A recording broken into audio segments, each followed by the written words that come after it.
سعودی عرب کی تاریخ۔ عرب شریف میں 1922 تک ترکی کی حکومت تھی، جس سے خلافت عثمانیہ کے نام سے جانا جاتا تھا۔ 1922 سے پہلے سعودی عرب کا نام سعودی عرب نہیں بلکہ حجاز مقدس تھا۔ خلافت عثمانیہ کے 3 براعظموں پر 623 سال یعنی کہ 1299 سے لے کر 1922 تک قائم رہی۔ جب بھی دنیا میں مسلمانوں پر ظلم و ستم ہوتا تھا تو ترکی حکومت اس کا منہ توڑ جواب دیتی تھی۔ امریکہ، برطانیہ، یورپین، نصرانی اور یہودیوں کو اگر سب سے زیادہ خوف تھا تو وہ خلافت عثمانیہ حکومت کا تھا۔ امریکہ، یورپ جیسوں کو معلوم تھا کہ جب تک خلافت عثمانیہ ہے ہم مسلمانوں کا کچھ نہیں بگاڑ سکتے۔ پھر ہوا یوں کہ امریکہ اور یورپ نے خلافت عثمانیہ کو ختم کرنے کی سازش شروع کر دی۔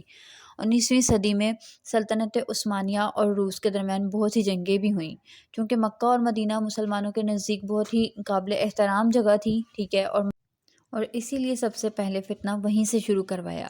امریکہ یورپ نے سب سے پہلے ایک شخص کو کھڑا کیا جو کرسچن تھا، ایسی عربی زبان بولتا تھا کہ کسی کو بھی اس پر ذرا شک تک نہیں ہوا۔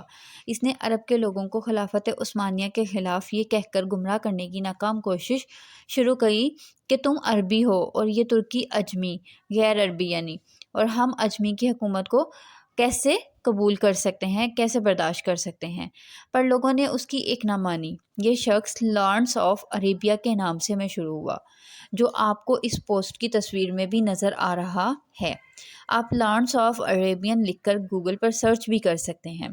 پھر امریکہ نے ایک شخص کو کھڑا کیا جس کا نام عبدالوہاب نجدی تھا۔ عبدالوہاب نجدی کی ملاقات عرب کے ایک سوداگر سے ہوئی جس کا نام ابن سعود تھا۔ اس نے ابن سعود کو عرب کا حکمران بنانے کا لالچ دیا۔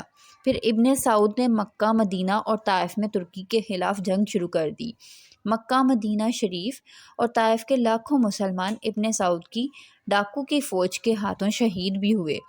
اور جب ترکی نے دیکھا کہ ابن سعود ہمیں عرب سے نکالنے اور خود عرب پر حکومت کرنے کے لیے مکہ، مدینہ اور طائف کے بے قصور مسلمانوں کو شہید کر رہا ہے، تب ترکی نے عالمی طور پر یہ اعلان کر دیا کہ ہم اس پاک سرزمین پر قتل و غارت پسند نہیں کرتے۔ اسی وجہ سے خلافت عثمانیہ کو ختم کر دیا گیا، جس کی وجہ سے 40 نئے ممالک وجود میں آئے۔ پھر عرب کے مسلمانوں کا زوال شروع ہوا۔